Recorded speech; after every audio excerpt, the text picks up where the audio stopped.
Hello everybody and welcome to episode 13 of the Satisfactory playthrough. I'm Sam Aussie and this is my epic playthrough of Satisfactory.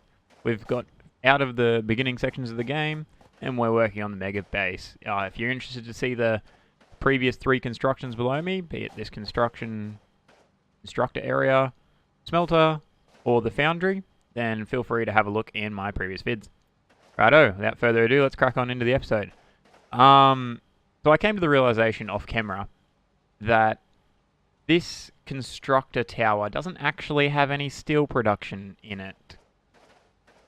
Yeah, good work, Aussie. So, what we're going to do is you can see it sort of just coming up the side here and darting in, because the steel was just there, so I've brought it up this way. It's coming into the tower, and I'm starting work on the, well, I guess another floor on the constructor so that we can fit in some steel production. I've already done the math, and with 900 steel ingots, we can produce 225 pipes and 225 beams.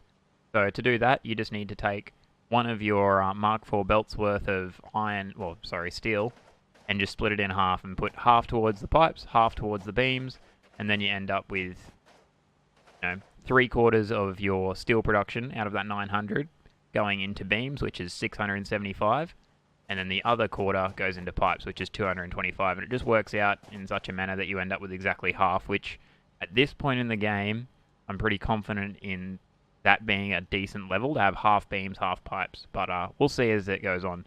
Anyway, I'm going to get into it and start placing down all of these floors and make some progress, and this episode's probably going to be a bit of a talky episode, honestly, because we're going to have to go through and place all of these conveyor belts and all the power for all these floors through the episode. So I'll probably go over a couple of things that I've learnt just in my playthrough so far, going from starter base through to mega base, and some of the things I would do differently if I were to do it again. Yeah. At any rate, I'll see you once all these constructors are put in place. So I've finally done it. I've completed this top floor. It's a little bit more tricky than the rest, and realistically it uses a lot less constructors. So we've got 2 full belts of steel coming in, and realistically this is the amount of constructors you need to produce 225 steel beams and 225 steel pipes. So there's 15 constructors for steel pipes and 22.5, aka 23, and one of them's on half, for steel beams if you were going to build this yourself. I'll probably make a more compact design of this to go with the foundry setup that I've got, and I'll do a tutorial for that over here in the future. So if you'd like to see, a foundry / constructor for beams and pipes combo tutorial, then I'd be happy to oblige, make it a little bit more streamlined so you can have a building more this size as opposed to a sprawling constructor metropolis. But at any stage, correction. Oh god, that wasn't great. I'll explain the difficulties as per usual. There's a couple of different things I need to do, like there's some mergers over here and merger splitter shenanigans going on over here. So the far splitter over there provides to 10 constructors producing beams. So they need to get 30 steel each, aka that beam, or this row I should say, of beams down here needs to get 300 steel per minute. So this brings us to this mess in the middle here. What I've got set up is a further 10 steel beams, well, 10 constructors producing steel beams for 300, and then down the end over here, what I've done is I've put the 3 constructors, well, the 3 extra constructors I need to make the 23 constructors of steel beams over here, and stacked them on top of the pipes construction, and then just piped them back over there. So the reason that I did that is because over on this side, you'll notice that there's less constructors, or it ends here. This is intentional. At this point, if you put, 13 constructors, well, that's technically 12.5 constructors producing steel beams and 5 constructors using steel pipes, you've now completely used all the resources a Mark IV belt can give you as far as steel ingots go. That's the reason this one's shorter. And the way that I've, considered this fact is I've got two inputs coming up. One of the input goes straight into a splitter and off to that direction, to the 300. And whatever's left that it doesn't need on that side comes into a merger. The exact same thing happens here, comes into a splitter. Splitter goes off, and it's going to feed this row of constructors that are doing pipes. There's 10 of them, so they only need 150 ingots, right? So 150 ingots come down here, and the rest come into this merger from the other side. So now we'll have one complete belt of steel ingots coming in here, because the leftover of 150 and 300 is 450. Bit of quick math. And so you'll bring this 450 in through here, it'll feed all of these happily, and this floor will be completely efficient. Run at max capacity always, which is good. That's what I want. I want every single floor to not have any buffer, and if I wanted to, I could run max capacity output and the input would never run out, if that makes sense.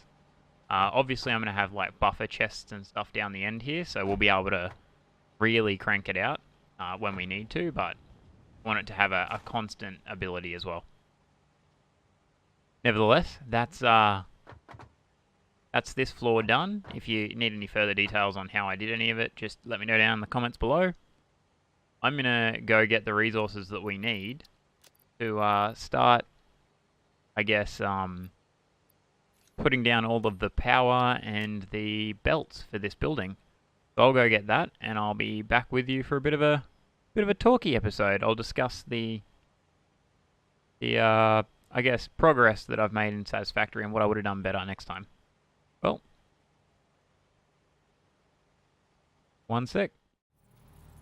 We might as well start with the starter base then, I guess. So, if I were to do this Satisfactory playthrough again, I would probably spend a little bit more time on my starter base and a little less time past then. So, what I mean by that is, when you produce your, starter base, you notice that you cut a lot of corners, and then you go, oh, well, you know what, I want to make this big, efficient floor, so in the way that I cleared all the land and put down a big foundation, that kind of thing. And I don't think I would do that again this time. I would rather just plop all of my stuff down on the ground, like all of my starter base stuff, and from there, I'd probably just build it to the point of where I can, not get by, but it just produces the materials you need to upgrade your tiers, and that's about it. So like, a small machine that produces modular frames. Doesn't need to be efficient, doesn't need to be like maxed out or anything, it just needs to get the job done. So I feel like I would definitely do that. That would be how I'd roll in that regard. And then from there, you just have this nice, small, quaint factory just sitting on the ground, and then just AFK the game overnight, for example, right? So your factory's running while you're away. This is obviously once you've got coal. So coal power's always going to be a priority. You want to race through, get your coal power, and get your at least Mark II belts. Maybe Mark III if you can afford it. Then once you can do that, and leave your factory just to run overnight producing materials, then it'll back up a heap. So obviously you put down a bunch of storage containers, back up all your storage containers, and with that, like all your backed up storage, you'll be able to just produce Mega Factory pretty much straight off the bat, instead of doing what I did and I've produced this large modular frames production, this large motors production, large cased steel beams, etc., so that I could try and play the game and get the resources at the same time. I just don't feel like that's the best method, realistically, to get what I need done. So I'm going to quickly jump into a world that I was tinkering with off camera, just on my own, and show you what I'm talking about real quick. Hey guys, welcome to my example world that I was discussing, where I just tinker with things and have a look here, where I don't really want to do it in the main series. As you can see, I came through on this world, got the space elevator done. I haven't even launched off tier 5 and 6 yet, because I didn't need it at this point in the game. And by placing things on the ground, I literally meant just tucking them down on the ground like this. So as you can see, it's just got one like lazy Mark 1 belt that comes in and gets split off to 2 smelters. Same with each one of these. Then it comes through to a constructor. It gets constructed into whatever I need, and it comes into these containers. So I've got all of these full containers doubled up with materials, and realistically I could build a fair amount of stuff off this. So this was AFK'd for one night. So I built it all, AFK'd it for one night, and filled up every single storage in this little starter base. They're all full of stuff. This one even has what? Yeah, so I made 8 full boxes of steel beams so that I can produce Mark 3 belts. And I've got all of these steel pipes so I can produce all that sort of stuff. But you'll notice that I don't have any assemblers or anything like that. Like, there's no assemblers, there's no automation in that regard or anything like that in this base. It's just the pure what I need to get it going. Like, there's, you know, just very, very low level stuff all coming in, producing what I need to go. I've even made like these small little concrete things. So over here it just has 2 things of concrete coming in a Mark 1 belt, and it's just filled up. You could obviously scale this up and make it bigger, but I found that's all I needed for now. And yeah, you'll notice that over here, that instead of bringing over like 2 belts of steel or whatever, just 1 Mark 3 belt of steel ingots coming in. That's all I've got. So I haven't brought in the iron ore, I haven't brought in the coal or anything like that. I'll quickly run over here to where the coal is, so as you know from my other world where I built it. And what I did is I produced some power, because you need automated coal power. It's something that you absolutely direly need in this game. But then you need to also remember that the belts that you have are usually the limiting factor to the game. And to make an iron ingot, you need 45 iron, 45 iron per minute, 45 coal per minute, and that'll only produce, I think it's like 30 iron ingots. So it's not beneficial for you to place that any further away from your coal or iron source than you really need. So what I've done here is to limit the amount of production. It's just once again slapped on the ground over here. I've got some foundries doing their business. So all the power, all the coal just slapped on the ground. You know, no need to put down foundations. Realistically, it just makes it look pretty. Doesn't make it overly all that much easier to build.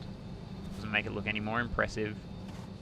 And yeah, I've also shipped in just the 1 Mark 3 belt of iron, because there's 2 iron pure nodes way up there. So I've brought this in, and it just comes down here to the foundry. So if you were to start, I guess, a Satisfactory world, I would recommend doing what I've done in this, because this is the best way that I've found, knowing that I've gotten up to Mega Factory stage a couple of times. This is 100% the best way. And when you need to make those modular frames, which you will, or those motors, which you will, all you'll do is just plop down an assembler, plop down 2 storage containers, that go into that assembler and one storage container on the other side. And do that for wherever you need them. And then just manually chuck the resources you need into that assembler, and then just let it run overnight.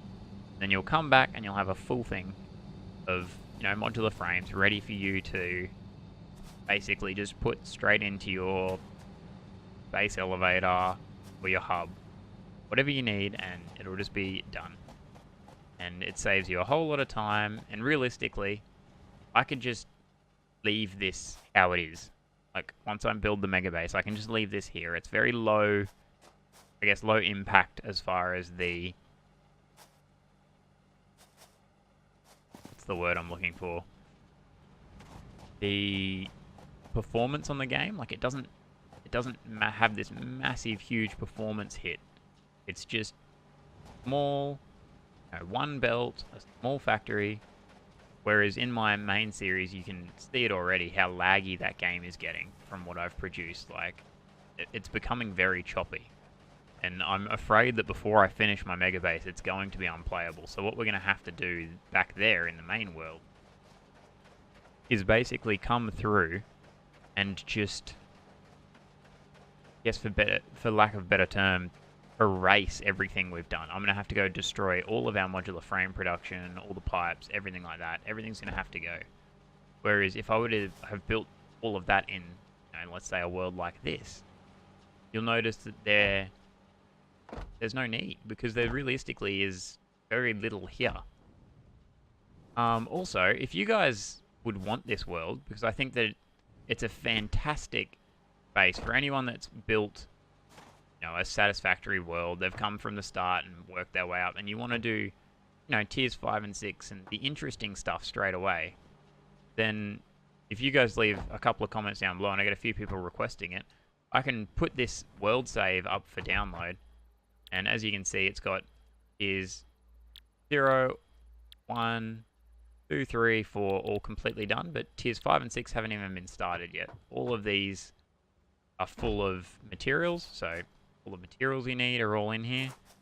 So basically, it's about as close to a creative world as you could get in Satisfactory at this point in the game. It's very, I wouldn't say efficient, but it's a very solid starter base. Well, with the magic of editing, I'm going to go back to the other world, and I'll be with you in a sec. So, I've been busy, to say the least. I've spent a good 3 or 4 hours working on all the belts and the power in there, and it's all completely hooked up and running now. So we've got the smelter, foundry, and constructor all done, absolutely cranking. I went to turn it on and the power just absolutely died. So we had 1,000 megawatts, and that was nowhere near enough. So I had to produce a little bit more power. So I've put down all of these fuel, what are they called? Fuel generators, I think. You can hear them. Yeah, fuel generators. They produce 150 megawatts each.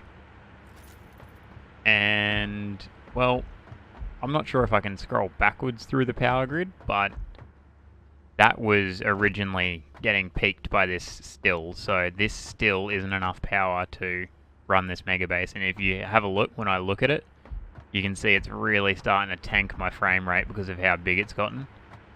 So, yeah, I don't know what we're going to do about that. But having said that, this has been episode 13 of our Satisfactory series. We didn't really produce anything overly new in this episode. Having said that, we did finish off the constructor tower, and there's some temporary power.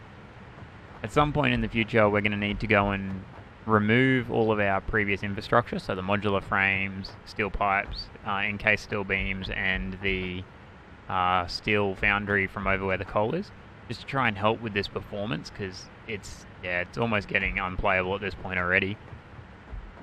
But as well as that, we need to produce the assembly tower, so I'm going to need to rejig where this power is, because I don't think it can stay here. We'll have to put it potentially over there, maybe, like over in the water or something like that, just get it out of here. But for now it can stay there. The next thing is the assembly tower, so I'm thinking that it'll be a similar size to this construction or constructor tower, so we're going to need to find a decent chunk of land, which is probably going to be around there in front of the waterfall. But anyway, thanks for watching this episode of Satisfactory, and I'll see you in the next one. If you liked what you saw, don't forget to leave a like, and if you want to see more, consider subscribing. I'll catch you later. Bye.